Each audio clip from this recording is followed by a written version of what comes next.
Aku melompat ke dapur untuk melihat tas apel yang ayah siapkan untuk piknik sekolahku. Oh, betapa perhatiannya dia. Aku dengan bersemangat menggigitnya. Tapi rasanya seperti dibiarkan membusuk selama 1 dekade. Aku dengan panik memeriksa tasnya dan melihat ini bukan satu-satunya yang busuk. Ayah! Hai, aku Doris, dan hal seperti ini adalah kejadian sehari-hari bagiku.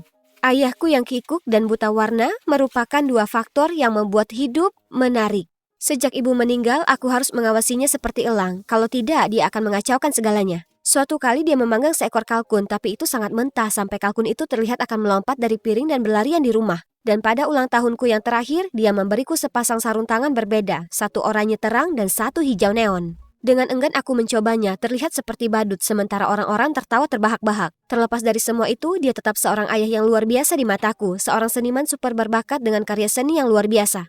Asalkan diberi label pada warna cat, dan juga merupakan pendukung besar impianku. Sejak pertama kali dia membantuku berseluncur di danau, aku tahu itulah panggilan hidupku. Jika aku bisa jadi seorang seniman meski aku buta warna, bagaimana beberapa rintangan saja bisa menghentikanmu jadi skater? Bravo, aku pasti akan memberinya nilai 100, kecuali bahwa dia punya satu aturan gila, tidak boleh berkencan sampai aku berusia 18 tahun. Bukannya aku terlalu mikirin cowok, satu-satunya anak laki-laki yang aku ajak bicara adalah tetanggaku, Ben, dan ayah sepertinya suka dia. Anak itu cukup baik, dia suka menggambar, seniman adalah orang penuh perhatian, sama sepertiku. Hohohoho. Dan sepertinya dia juga tak tertarik pada perempuan. Aku tidak yakin tentang itu, tapi benar kami tidak akan pernah menjadi pasangan. Sikapnya yang lembek jelas bukan tipeku. Bagaimanapun sangat menyenangkan memiliki dia sebagai teman. Sejak kami kecil, Ben selalu menuruti apapun yang aku minta. Dari menggambar-gambar unicorn untuk kamarku, memberiku satu-satunya es pop miliknya, hingga hal-hal yang lebih seru. Seperti mengetuk-ngetuk dan berlari setelah menutupi mobil tetangga dengan tisu toilet. Hah! Dan sekarang dia selalu mengantarku ke latihan skating di beberapa kota jauhnya. Dan hanya duduk di sana sambil menulis sesuatu sampai aku selesai. Sepanjang bulan ini aku telah berlatih sangat keras untuk kompetisi besar mendatang di kota. Aku akan membawa pulang medali. Inilah waktuku untuk bersinar. Aku mulai meluncur, membiarkan ritme mengendalikan gerakanku. Angin dingin yang menyenangkan menerpaku seolah aku sedang terbang. Sudah waktunya untuk lompatan Excel. Aku melompat ke udara seperti bola kapas, tetapi tiba-tiba kehilangan keseimbangan dan terjatuh tertelungkup. Alhasil aku menduduki peringkat 29 dari 30. Ya, namun yang mengejutkan ada satu juri yang memberiku nilai tinggi. Akhirnya seseorang melihat potensiku. Aku berseri-seri ketika pria imut ini mendekatiku. Hai, aku Lukas. Aku cuma mau bilang kalau kamu benar-benar tepat sasaran. Oh, dia orang itu. Aku benar-benar ingin mengenalmu lebih jauh. Bagaimana kalau kita jalan-jalan bersama? Kubawa ke tempat spesial seperti dirimu bagiku. Ini jelas melanggar peraturan ayah, tapi astaga, senyumnya yang mematikan membuat perutku mual. Jadi aku akhirnya mengatakan ya. Aku dengan bersemangat memberitahu Ben, tetapi dia menatapku dengan wajah masam. Hei, ayahmu tidak akan senang jika dia mengetahui hal ini. Jangan biarkan dia tahu. Luke adalah seorang ahli sehingga dia dapat membantuku mengasah bakatku. Kamu akan merahasiakan ini ya kan? Jadi inilah kencan pertamaku. Luke sangat manis. Dia memuji seluncur esku dan terus-menerus memberiku tatapan penuh kasih sayang. Makanan kami telah tiba dan enaknya. Selamat makan. Aku dengan anggun mencoba kentang tumbuknya dan langsung merasakan nikmatnya rasa mentega hangat, daun bawang, dan sesuatu yang runcing. Jepit rambut, aku segera berdiri meminta untuk bertemu manajer. Tetapi Luke menghentikanku. Sayang, kamu menemukan hadiah dariku. Lalu dia mengambil jepit rambut itu, menyekanya di bajunya, dan memakaikannya di rambutku. Mungkin ini hal yang biasa dilakukan para pria saat berkencan, bukan? Hanya saja acara hadiah miliknya tidak berhenti sampai di situ. Kemudian aku menemukan cincin di steakku, lalu gantungan kunci di saladku. Kamu lucu, sama seperti Lutso ini. Bukankah dia tokoh jahat? Tapi cherry di atasnya adalah tiket film di sandwichku. Look, tentang apa ini? Aku hanya berharap kita bisa terikat saat menonton film bersama. Kamu sangat membencinya? Tidak, aku tidak bermaksud begitu. Pikirkan tentang itu. Itu agak aneh, tapi juga hal termanis yang pernah terjadi padaku. Luke punya cara lucu untuk menunjukkannya, tapi dia membuatku merasa spesial dan pusing dan mungkin jatuh cinta. Sebelum aku bisa berpikir jernih, dia sudah mendekat ke arahku. Aku memejamkan mata dan bersiap untuk ciuman paling romantis yang pernah ada. Tapi kenapa bibirnya begitu keras dan tidak bergerak? Apa itu menu dan yang memegangnya adalah ayah? Kamu kenal orang tua gila ini? Aku adalah ayahnya. Kemudian ayah menyeret kursi tambahan ke meja kami, duduk dan mulai mengoceh. Lalu saat Luke tidak melihat, ayah menuangkan merica ke kopinya. Sebelum aku dapat mengatakan apapun, Luke yang malang meneguknya dan meludahkannya kemana-mana. Maaf, aku pikir itu gula, soalnya aku buta warna, jadi itu adalah kesalahan yang tidak sengaja. Setelah itu, dia secara tidak sengaja memercikkan saus ke meja Luke, lalu mengambil gelas anggur merahnya dan menuangkannya ke atas Luke, sambil mengatakan dia sedang mencoba untuk membersihkannya. Cukup, orang tuamu sudah gila. Tidak ada yang akan berkencan denganmu lagi. Lalu dia bergegas pergi. Aku sangat marah, bagaimana bisa ayah mempermalukanku seperti ini? Kamu mengontrol, gila dan melakukan hal-hal paling bodoh. Kamu tidak izinkan aku jadi diri sendiri dan menakuti teman kencanku. Tak satu pun permintaan maafnya bisa menggugahku. Aku punya hak untuk menentukan pilihanku sendiri tanpa ayah menyela dan bersikap konyol. Jadi, aku menggunakan tabunganku, aku pindah dari rumah untuk memulai hidup baruku. Kebebasan ini lebih besar dari luar biasa. Aku bisa berbicara dengan pria manapun dan berkencan sebanyak yang aku mau. Hanya saja aku tahu selalu ada perhatian ekstra yang tertuju padaku. Apa kamu merasa ada yang memperhatikan kita? Tidak mungkin, hanya kamu dan aku. Aku bersenang-senang, mau lakukan lagi? Oh, apa-apaan? Jika ayah mengira dia bisa menghentikanku dengan berbuat macam-macam seperti ini, dia salah besar. Yang terjadi justru sebaliknya. Aku mulai berkencan dengan banyak pria, meskipun aku tidak terlalu menyukai mereka. Senang sekali dimanjakan oleh laki-laki, dan kamarku selalu penuh dengan hadiah mereka. Aku memberitahu Ben semua kisah kencanku, tapi dia hanya mengerutkan kening. Yo, pelan-pelan, kamu mau kencan kilat ke seluruh kota? Men, itu hanya kencan, bukannya aku setuju menjadi pacar mereka atau apapun. Tapi kamu bahkan tidak mengenal mereka, atau apa niat mereka. Ayahku tidak memahamiku, kenapa sekarang kamu terdengar seperti dia? Baiklah, kamu tidak merasa perlu datang ke sini atau memberiku tumpangan atau apapun. Aku bisa berangkat sendiri ke sekolah dan mengajak teman kencanku untuk ikut berlatih mulai besok. Maafkan aku, Doris, lupakan yang aku katakan. Aku mungkin hanya terlalu memikirkan hal-hal lain. Ya, Ben. Bagaimanapun juga dialah orang yang bisa kuandalkan. Bagaimanapun menjadi seorang serial dater dapat menimbulkan masalah. Aku mengacaukan minat Gregory dengan minat Ivan.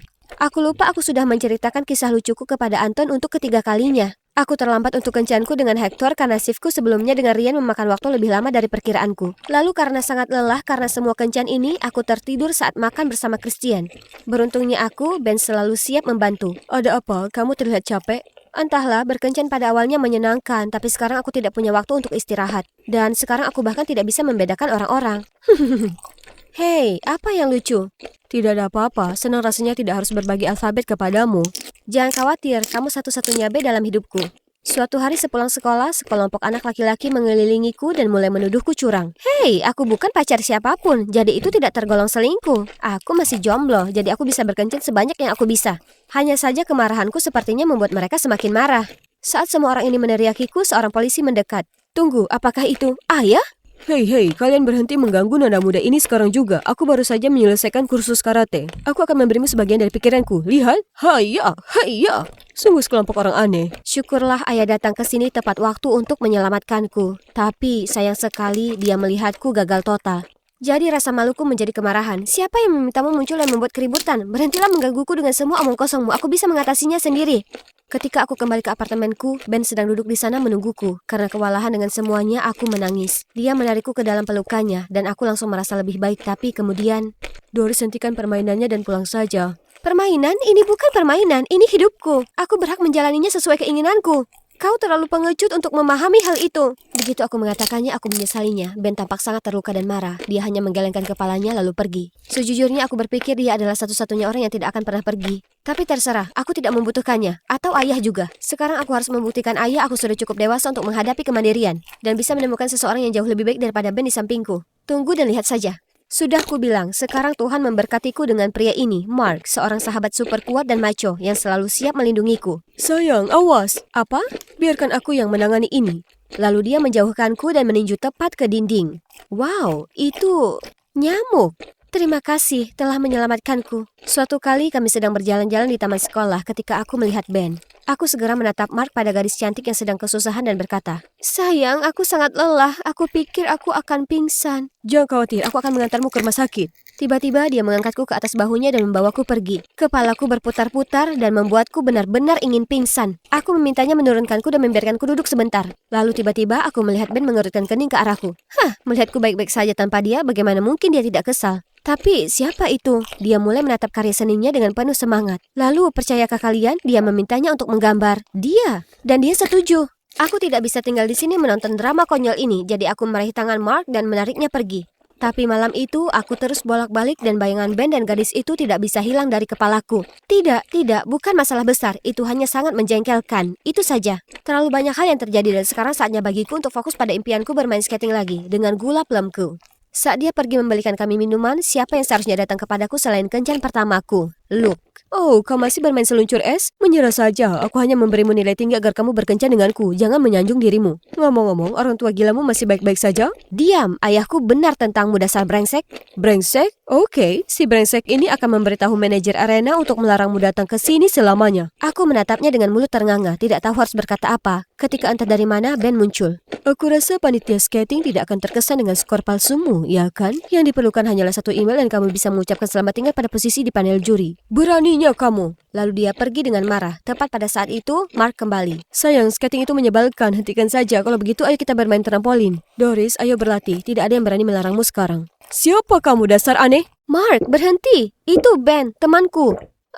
Tidak. Cuma seorang kenalan. Doris, jaga dirimu bersama pria itu. Itu bukan urusanmu. Ayo pergi, Mark. Selamat tinggal, pecundang. Keesokan harinya di sekolah, aku melihat Ben bersama gadis itu lagi. Jantungku berdebar-debar dalam kesedihan dan aku bahkan tidak tahu kenapa. Mungkin aku sudah terbiasa dengan Ben di dekatku dan sejujurnya aku sangat merindukannya. Mark segera mengikuti pandanganku ke Ben. Bukankah itu pria dari gelanggang es? Kenapa kamu melongo melihatnya? Dia menerjang ke arah Ben tepat setelahnya. Aku meraih lengannya untuk mencoba menghentikannya, tapi dia malah menarikku ke sudut. Kamu adalah pacarku. Ingat itu.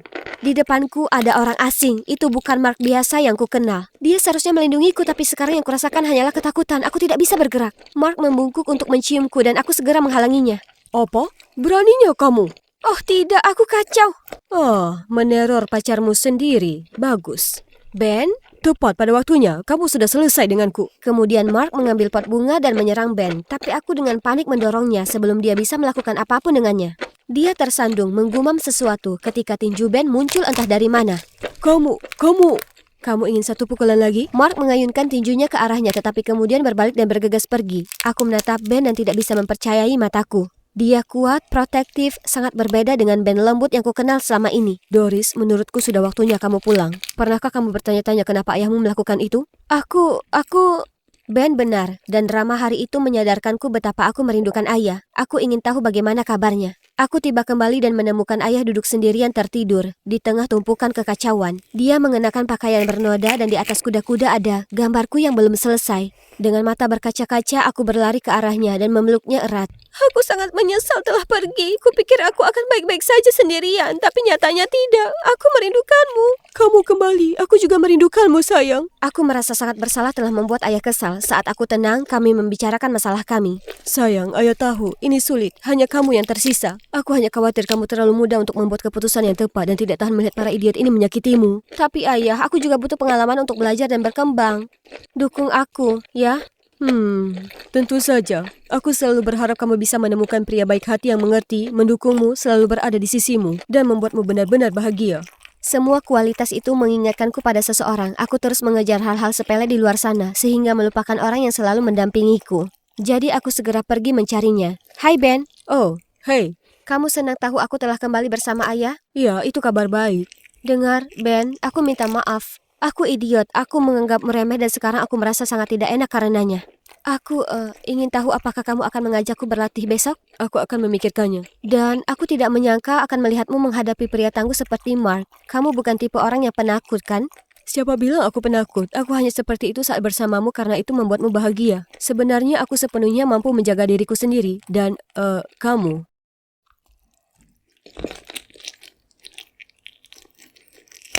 Hai, aku